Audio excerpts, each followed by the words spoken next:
नमस्कार, स्वागत है आपका। आपके साथ मैं दीपेश बरगले। मध्य प्रदेश में पूर्ण वैक्सीनेशन के लक्ष्य को पाने के लिए प्रदेश सरकार ने घर घर दस्तक वैक्सीनेशन कार्यक्रम का आयोजन करने की शुरुआत कर दी है।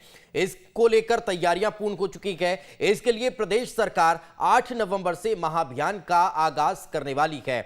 यह महाअभियान 4 दिसंबर तक चलने वाला है। लेकिन सवाल है कि लोग कोरोना के प्रति लापरवाह क्यों हो चुके हैं? भ्रांतियों के कारण दूसरा डोज नहीं ले पा रहे हैं। क्या प्रशासन की सक्रियता कम हो चुकी है?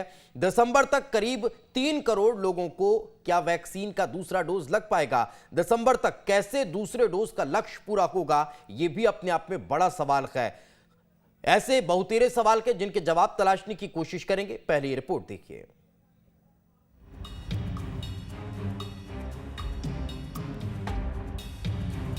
दुनिया ही नहीं, देश में कोरोना का खतरा टला नहीं है। एक्सपर्ट कोरोना की एक और लहर आने की आशंका जता रहे हैं, लेकिन लोगों की लापरवाही है कि कम नहीं हो रही। सरकार के वैक्सीनेशन के महाअभियान चलाने के बावजूद लोग वैक्सीनेशन का दूसरा डोज लेना भूल गए हैं।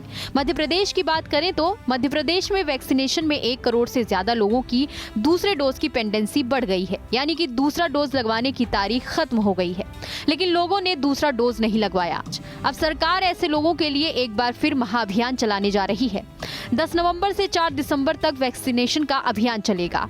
10, 17, 24 नवंबर और 4 दिसंबर को घर घर दस्तक वैक्सीनेशन महाअभियान चलाया जाएगा। सरकार दूसरे डोज का 100% लक्ष्य हासिल करने के लिए महाअभियान चला रही है। एमपी में अब तक 7.14 करोड़ वैक्सीन के डोज लगाए जा चुके हैं। वैक्सीन का पहला डोज 4.99 करोड़ लोगों ने लगवाया है। वैक्सीन का दूसरा डोज 2.15 करोड़ लोगों ने लगवाया है। सरकार ने 18+ की पात्र आबादी को दोनों डोज का 100% लक्ष्य पूरा करना दिसंबर 2021 तय किया। मध्य प्रदेश में वैक्सीनेशन की पात्र आबादी 5.49 करोड़ है। दूसरा डोज अभी 3.33 करोड़ और पहला डोज करीब 50 लाख को लगना है।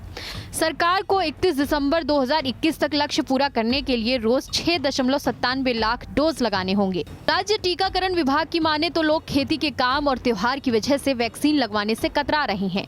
टीकाकरण विभाग ने वैक्सीनेशन के महाअभियान को सफल बनाने के लिए एक बड़ी रणनीति बनाई है। स्वास्थ्य विभाग ऐसे लोगों की सूची बना रहा है जिसने पहला और दूसरा डोज नहीं लिया है। आंशिक या दोनों डोज नहीं लगाने वाले लोगों को फोन और मैसेज किया जाएगा। फोन कॉल और मैसेज से लोगों को वैक्सीनेशन के लिए प्रेरित किया जाएगा। वैक्सीनेशन को लेकर लोगों की लापरवाही का अंदाजा इस बात से ही लगाया जा सकता है कि सरकार के लाखों प्रयास के बावजूद प्रदेश के 3 जिलों ने ही 100% वैक्सीनेशन का लक्ष्य हासिल किया है।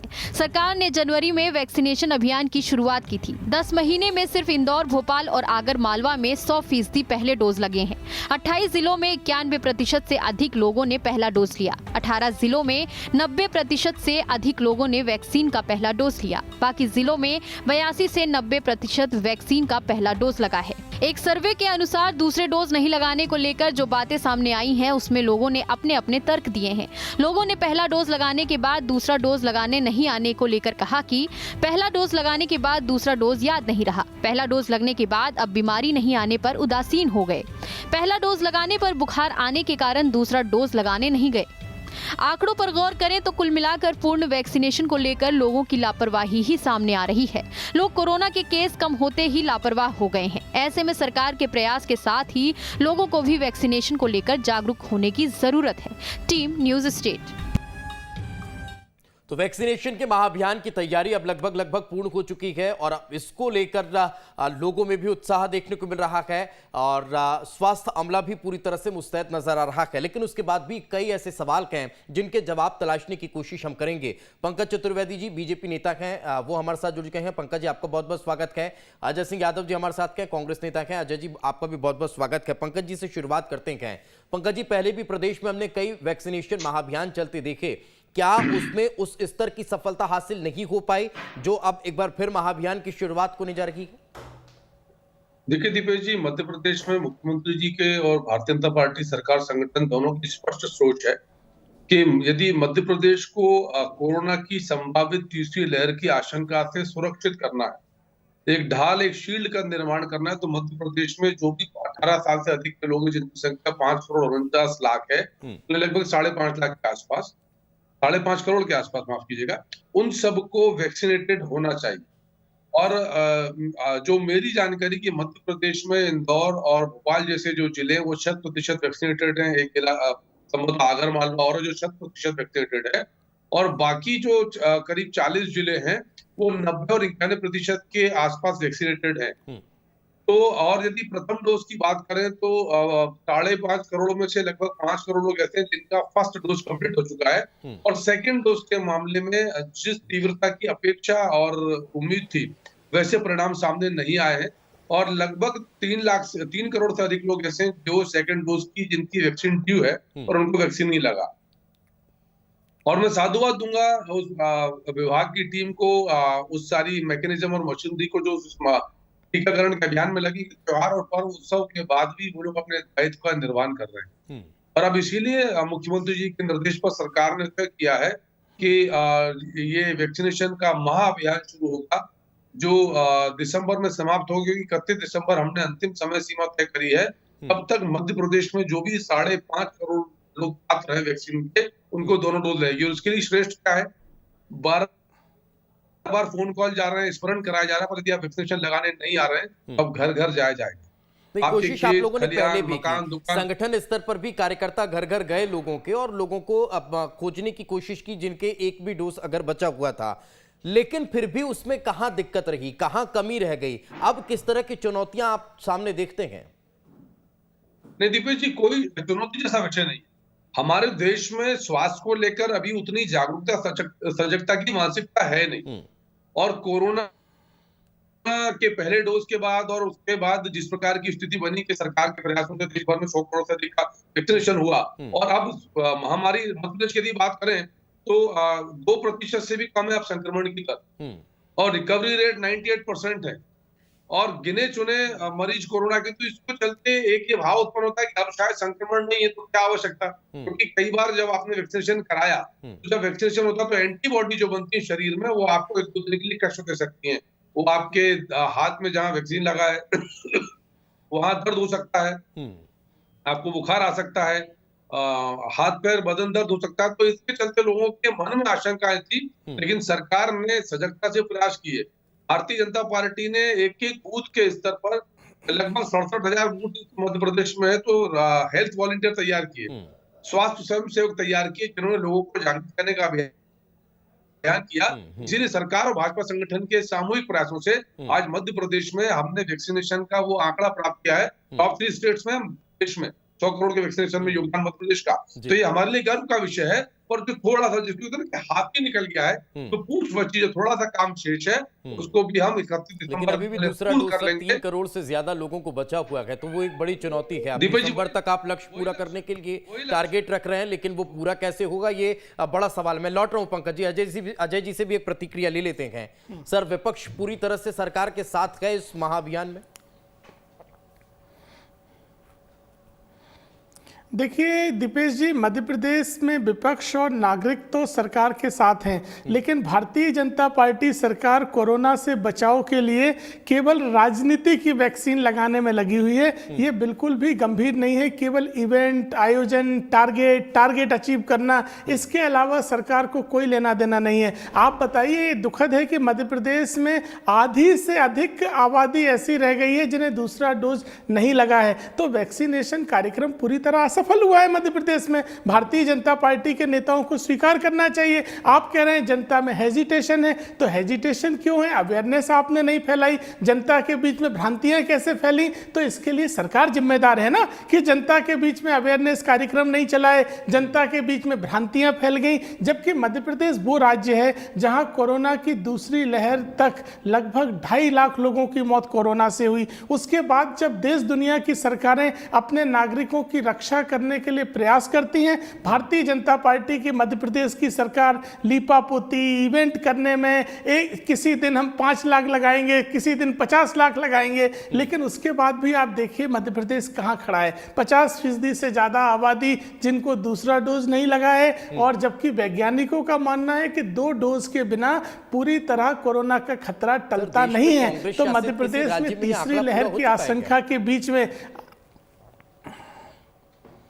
देखिए दीपेश जी, अगर आपको मध्य प्रदेश की बात करना हो तो हम मध्य प्रदेश की बात कर लें, अगर राष्ट्रीय बात करना हो तो राष्ट्रीय बात कर लीजिए। जब दुनिया भर के देशों को कोरोना की वैक्सीन बेच रही थी मोदी सरकार, तब देश की जनता को वैक्सीन की आवश्यकता थी। उस समय दुनिया के 90 देशों में एक्सपोर्ट करने में लगी थी मोदी सरकार। अगर वो वैक्सीन दुनिया भर में नहीं भेजी गई होती तो हो सकता है कोरोना की दूसरी लहर में हमारे देश में लाखों लोगों की जानें भी बच सकती थी। तो राज्य सरकारें तो कुछ कर नहीं सकती हैं, उपलब्धता तो केंद्र सरकार को करनी है, चाहे कांग्रेस शासित राज्य हो चाहे भाजपा शासित राज्य हो। तो वैक्सीन की उपलब्धता पूरी तरह केंद्र सरकार के हाथ में है। लेकिन हमारी सरकारों ने कहीं इवेंट नहीं किए। आप बताइए किसी कांग्रेस शासित राज्य का कि आज हमारा 10 तारीख को इवेंट है, 15 तारीख को इवेंट है, हम नया रिकॉर्ड तोड़ेंगे, मौत की राजनीति।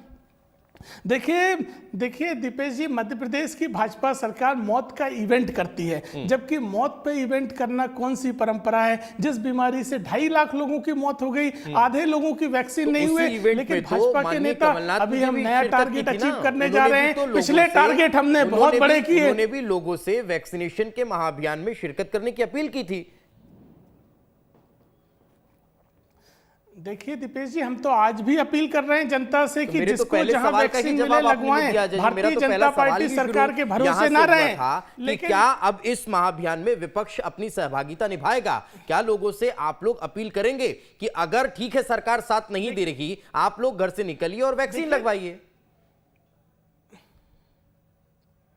देखिए दीपेश जी, कांग्रेस पार्टी का इस मामले में कोई दूसरी राय नहीं हो सकती। हम प्रदेश की जनता से अपील करते हैं, वैक्सीनेशन करवाएं, अपने परिवार की सुरक्षा करें, जहां भी उपलब्ध हो सभी को वैक्सीन करवाना चाहिए। लेकिन जो लोगों के अंदर भ्रांतियां फैली, अवेयरनेस की कमी हुई, उसके लिए सरकार जिम्मेदार है। ये सरकार का दायित्व है कि लोगों में अवेयरनेस बढ़ाते, ताकि जिन अवेयरनेस को लेकर सवाल करूंगा, वो ड्यू नहीं लगवा रहे। मैं पंकज जी से इस अवेयरनेस को लेकर सवाल करूंगा, लेकिन उससे पहले अजय जी संक्षेप में मेरे इस सवाल का भी जवाब दे दीजिए कि भ्रांतियां फैलाने में कौन सबसे आगे था? अगर किसी स्टेट में उस स्टेट का स्वास्थ्य मंत्री ही कहे कि हम इस वैक्सीन को अपने प्रदेश में नहीं लगाने देंगे, तो फिर किसने भ्रांति फैलाई?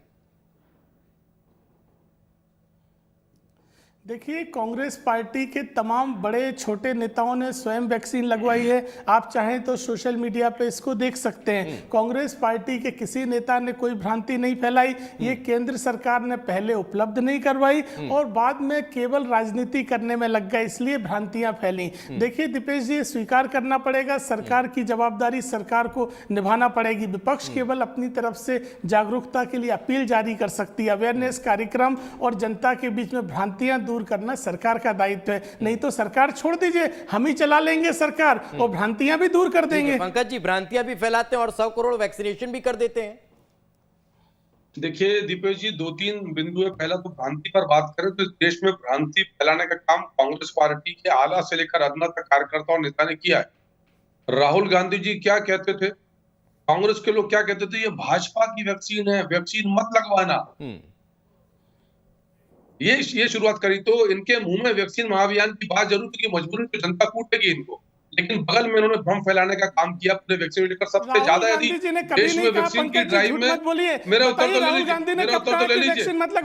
दीपेश जी मैं तो बीच में बोलता नहीं हूँ। कब कहा राहुल गांधी ने? पंकज जी झूठ मत बोलिए। देखिए पंकज जी सही बात करिए, झूठ तो कुछ भी बोला जा सकता है। हम कहते हैं कि मैं दुरुस्त कर देता हूँ अजय जी। राहुल गांधी ने कब कहा वैक्सीन मत लगाइए? अजय जी, ये शब्द भले सपा प्रमुख अखिलेश यादव के थे, लेकिन उसके बाद भी कांग्रेस की तरफ से भी कई प्रतिक्रिया निकल कर सामने आई। झूठ मत बोलिए। मैं लौट रहा हूं आपके पास, मैं लौट रहा हूं अजय जी। पंकज जी को अपनी बात रखने दीजिए, मैं वापस आ रहा हूं। पंकज जी अपनी बात पूरी करिए। देखिए दीपेश जी, मेरा तो सही तथ्यों के साथ बात रखें पंकज जी, कोई आपत्ति नहीं है। मेरे दुरुस्त हो रहे हैं सर। पंकज जी बोलिए।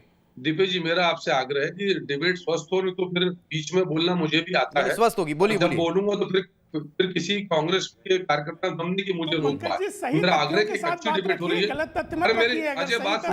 अजय जी मैं दुरुस्त कर रहा था ना सर, उनको अपनी बात करने नहीं देते, फिर मैं अपनी बात रखकर उस चीज को दुरुस्त कर देता और मैंने किया। पंकज जी संक्षेप में अपनी बात करिए। जादौन साहब हमारे साथ जुड़े हैं, उनके पास निवेदन कर रहा हूं कि बोलिए। देश में कांग्रेस पार्टी को शर्म आना चाहिए। जिस प्रकार का भ्रम राहुल गांधी के तमाम नेताओं ने उत्पन्न किया, उनके ट्विटर हैंडल को देख लीजिए क्या ट्वीट उनके। और भारत देश दुनिया का ऐसा देश है जिसने 100 करोड़ लोगों को निःशुल्क वैक्सीन लगवाई है। अमेरिका जैसा साधन संपन्न देश ऐसा नहीं कर पाया, चाइना में ऐसा नहीं हुआ। और भारत में 100 करोड़ लोगों को निःशुल्क वैक्सीन दी गई है। कोई देश ऐसा दुनिया में वैक्सीन की तैयारी चल रही थी, कांग्रेस के लोग मजाक उड़ा रहे थे। हम वैक्सीन देश के 100 करोड़ लोगों को वैक्सीन दे रहे हैं, दुनिया के 90 देशों को वैक्सीन दे रहे हैं, भारत का मान बढ़ा रहे हैं, उसमें कांग्रेस को आपत्ति है।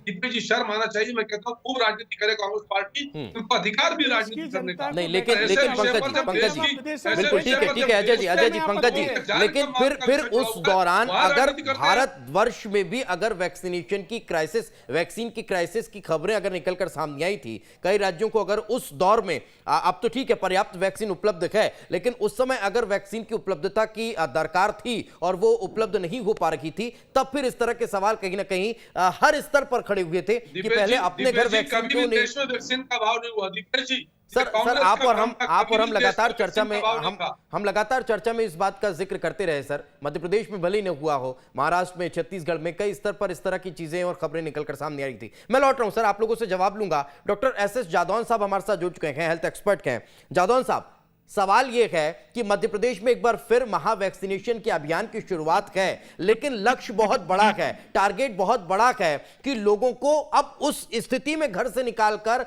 वैक्सीनेशन सेंटर तक ले जाना है जब लोगों को लग रहा है कि कोरोना खत्म हो चुका है, अब वैक्सीन की कहीं कोई दरकार नहीं है, फिर क्यों बेवजह सुई टुब्बाएं? तो क्या लग रहा है आपको एक बड़ी चुनौती है?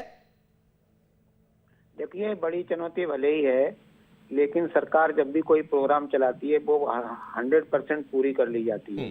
अभी भी जो वैक्सीनेशन प्रोग्राम बनाया है उसके अंदर 8 तारीख से लेकर 14 तारीख तक मास वैक्सीनेशन प्रोग्राम होगा और इसमें आंगनवाड़ी केंद्रों से आंगनवाड़ी वर्कर और हेल्थ वर्कर्स जो है घर घर जाके ड्यू लिस्ट बनाएंगे और जो भी आदमी छूट गए हैं उनको सबको वैक्सीन लगाएंगे। तो ये जिस तरह से पल्स पोलियो अभियान चलता है ना, कि जो 1-2 दिन तो बूथ पे लगाते हैं और फिर जो छूट जाते हैं उनको घर घर जाके दवा पिलाई जाती है पोलियो। इसी तरह से इसमें जब प्रशासन और एजुकेशन के लोग, हेल्थ के लोग मिलके इस कार्यक्रम को करते हैं तो कोई कार्यक्रम को अचीव करना बहुत बड़ी बात नहीं है। वैक्सीन की अवेलेबिलिटी है और ये कार्यक्रम वैक्सीनेशन जो मास वैक्सीनेशन होगा इसमें टारगेट 100% अचीव कर लिया जाएगा। ये कोई बहुत बड़ी बात नहीं है और सरकार ने किया भी है और इसमें कोई दो राय नहीं है कि 100 करोड़ लोगों को वैक्सीनेशन हुआ और मध्य प्रदेश में भी काफी एक दिन में 19 लाख लोगों को वैक्सीनेशन हो गया।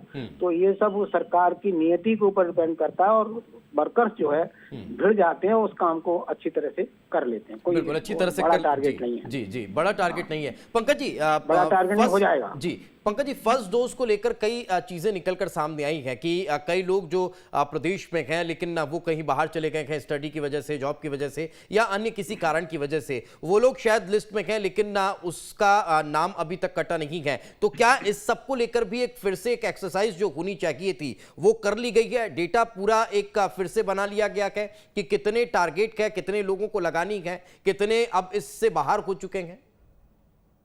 देखिए दीपेश जी, सरकार का जो तंत्र है, जो वैक्सीनेशन का जिनके पास दायित्व है, उनका पूरा जो कंसोलिडेशन ऑफ डाटा है, यानी किन किन को लगाना उसका जो एकत्रीकरण है वो हो चुका है और उसी के आधार पर ये योजना बनी। जैसा जादौन साहब ने भी कहा कि चतुश्चरणीय अभियान है और उसमें खेत में, खलियान में, मकान में, दुकान में, घर में जहां भी व्यक्ति होगा जिसकी सेकंड डोज, क्योंकि लगभग 3 करोड़ से अधिक लोगों की सेकंड डोज जो है वो हम लगाएंगे। मैं तो सिर्फ इस बात को लेकर आश्चर्यचकित हूँ कि राजनीति का स्तर कांग्रेस पार्टी इतना गिरा दिया कि यदि कोई अच्छा टॉप 3 स्टेट्स में मध्य प्रदेश, उसकी प्रशंसा नहीं है।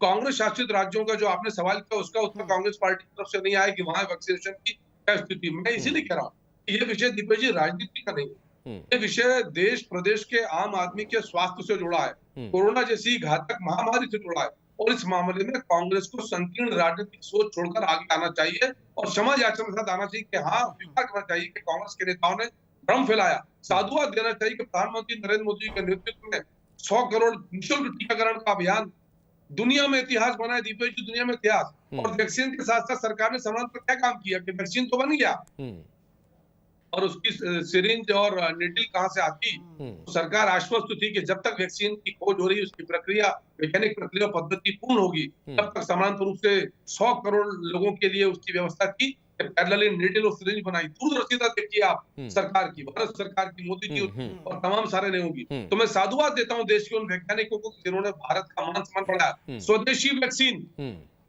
100 करोड़ लोगों को निःशुल्क। दुनिया में 90 से अधिक देशों को हम वैक्सीन की एक समय हम मांगा करते थे वैक्सीन, प्रतीक्षा करते थे कोई देश हमको वैक्सीन दे दे। आज गर्व करना चाहिए। तो मैं यही कहता हूँ कि जो देश के, जो भारत के सम्मान के विषय हैं, उन पर कांग्रेस कैसे राजनीति करती थी? ठीक है, यादव जी से एक सवाल, ढेर सारे विषय जिन पर बातचीत करें। नहीं, ठीक है यादव जी, सवाल यहां पर यह भी खड़ा होता है कि अगर इस महाअभियान के दौरान कहीं कोई कमियां आपको नजर आ रही है, विपक्ष को कहीं ऐसा लग रहा है कि ये चीज और दुरुस्त होती तो शायद व्यवस्था और अच्छी होती और लोगों तक वैक्सीन हम लगवा पाते, पहुंचा पाते। अगर हम इस स्तर पर बात करें, अगर हम उस सोच के साथ आगे बढ़ें, तो क्या आपको लगता है कि ये टारगेट और जल्दी अचीव हो सकता है? देखिए दीपेश जी, भाजपा के नेताओं के झूठ बोलने से तथ्य नहीं बदल जाएगा। वैक्सीन की अगर कमी नहीं थी तो पहले 60 साल फिर 45 साल से ऊपर के एज बार क्यों रखे थे वैक्सीनेशन में? वो हमारे नेताओं की मांग के बाद आपको 18 साल की एज बार करना पड़ी। ये तथ्य है, इसको कोई झुटला नहीं सकता है। अगर कमी नहीं थी तो प्रारंभ से 18 साल से ऊपर के लोगों के लिए चालू रखते। दूसरी तरफ आप हमारे राज्यों की बात करते हैं, कांग्रेस शासित राज्यों को वैक्सीन कम दी गई। छत्तीसगढ़ में लगातार प्रवक्ताओं में आते हैं जो बहुत ऊंचे स्तर पर बात करते हैं। अब ये सवाल का जवाब तो हर बच्चा जानता है कि क्यों इस तरह से कैटेगरी वाइज वैक्सीनेशन हुआ है। मुझे लगता नहीं है कि इस मसले पर कहीं कोई चर्चा होनी चाहिए। देखिए दीपेश जी, इस मामले में हमारी सरकार से मांग है कि जो भी लोग वैक्सीनेशन अभियान में लगे हुए हैं, चाहे आशा उषा कार्यकर्ता हो, हेल्थ वर्कर हो, उन्हें प्रोत्साहन राशि दी जाना चाहिए। पहले भी कोरोना के समय में सरकार ने 10,000 प्रोत्साहन राशि देने का वादा किया था, जो अब तक नहीं दी और उन्होंने जान जोखिम में डालकर काम किया। अगर हेल्थ वर्कर्स को वैक्सीनेशन के लिए प्रोत्साहन राशि दी जाएगी, पदोन्नति जैसे लक्ष्य दिए जाएंगे, तो उससे कोरोना वैक्सीनेशन जल्दी सफल होगा। इसलिए हम चाहते हैं कि सरकार इस दिशा में कदम उठाए। प्रदेश की जनता की जान बचाना हमारा दायित्व है। हम जनता से अपील करते हैं अपने परिजनों को वैक्सीनेशन जल्द से जल्द करवाएं। उसके अलावा कहीं ना कहीं और कई मसले हैं जो अगर आपको लगते हैं कि ये नाकामियां हैं, ये कमियां हैं, इन्हें अगर दुरुस्त किया जाएगा तो और हो सकता है। पंकज जी, एक महत्वपूर्ण बात, क्या स्वास्थ्य वर्कर्स को हमें और ज्यादा प्रोत्साहित करने की दरकार है ताकि इस तरह के आंकड़े को, इस तरह के लक्ष्य को हम और जल्दी अचीव कर सकें? दीपेश जी, मैं आभार व्यक्त करता हूं पूरे मध्य प्रदेश की ओर से, भारतीय जनता पार्टी की ओर से, उन तमाम हेल्थ वर्कर्स का, आशा उषा कार्यकर्ता, हमारी उन बहनों का, भाइयों का, जिन्होंने टीकाकरण अभियान को दमदारी के साथ मध्य प्रदेश को टॉप स्टेट तक पहुंचाया। 7 करोड़ से अधिक, 7.25 करोड़ के आसपास टीके मध्य प्रदेश में लगे। और कांग्रेस पार्टी को उनसे क्षमा याचना करना चाहिए जो मध्य प्रदेश के टीकाकरण अभियान पर उंगली उठा रही है। सीधे सीधे उन हेल्थ वर्कर्स का, उन आशा उषा कार्यकर्ताओं का अपमान है। तो कांग्रेस कह रही है काफी लोगों का टीकाकरण अभियान प्रोत्साहन राशि दीजिए, प्रोत्साहित करने के लिए योजनाएं बनाइए। केवल आभार से क्या होगा? सम्मान की बात कर रहे हैं, उनको प्रणाम कर रहे हैं, सैल्यूट कर रहे हैं उन लोगों को, और कांग्रेस उनका अपमान कर रही। शर्म आना चाहिए। आशा उषा कार्यकर्ताओं का, हमारे उन बहन भाइयों का अपमान कर रहे हो। वादा किया था प्रोत्साहन राशि देने का, आप प्रोत्साहन राशि नहीं दे रहे। जिनके परिजनों की मौत हुई कोरोना से, उनको राशि नहीं दे रहे। आज मध्य प्रदेश कोरोना वॉरियर्स मारे गए। 7 करोड़ से अधिक लोग इस कार्य की सराहना कर देने से, उन्हें हाथ जोड़कर नमन कर देने से, उनके इस कार्य के लिए नतमस्तक हो जाने मात्र से क्या हमें ऐसा लगता है कि वो और ज्यादा अच्छे स्तर पर जाकर काम कर सकते हैं? प्रोत्साहन राशि एक गंभीर सवाल है, क्या उस पर कोई विचार हो रहा है? अरे शर्म आना चाहिए। कांग्रेस आशा उषा कार्यकर्ताओं का, हेल्थ वर्कर का अपमान कर रही थी जी। कांग्रेस अपमान कर रही है मध्य प्रदेश के आशा उषा कार्यकर्ताओं का, आज सरकार से मांग कर रहे हैं कि कोरोना में अपनी सेवाएं देते हुए जिनकी मौत हुई, उन्हें 50 लाख की राशि आपकी सरकार ने नहीं दी। ये शर्मनाक नहीं है? कोरोना वॉरियर्स के लिए प्रोत्साहन राशि थी, वो आपकी सरकार ने नहीं दी। ये शर्मनाक बर्ताव है पंकज जी। झूठ बोलने से, चिल्लाने से आपके दायित्व समाप्त नहीं हो जाएंगे। मुझे लगता था कि इस मसले पर कम से कम हम गंभीरता से चर्चा कर सकते थे, लेकिन अजय जी, पंकज जी, मुझे लगता था कि इस मसले पर हम एक साथ आकर और मध्य प्रदेश में जितने ज्यादा लोगों को है वैक्सीनेट कर सकते थे, उस पर शायद हम गंभीरता से बात करते। अजय जी, उम्मीद थी कि इस पर और अच्छे से हम डिस्कस कर सकते थे, कुछ कमियां हम बताते, उसको पंकज जी स्वीकार करते, उन पर बातचीत होती। लेकिन चूंकि इसी हुहल्ले और इन सब के बीच ये समय गुजर चुका है, जादौन साहब से भी मैं बहुत ज्यादा सवाल ले नहीं पाया। आप तीनों मेहमानों का बहुत बहुत शुक्रिया। लेकिन हम भी जिम्मेदार नागरिक होने के जरिए आप लोगों से अपील कर रहे हैं कि अगर आपका एक भी डोज बचा हुआ है तो फिर निकलिए अपने अपने घरों से और सरकार के इस महाअभियान में आपकी भी भागीदारी निभाइए और आप भी वैक्सीन लगवा करके अपने आप को और अपने परिवार को और प्रदेश को, देश को सुरक्षित करने का प्रयास करिए। बहुत बहुत शुक्रिया आप तीनों मेहमानों का हमारे साथ चर्चा में जुड़ने के लिए। इसी के साथ हमारी खास पेशकश में आज फिलहाल इतना, दीजिए इजाजत, नमस्कार।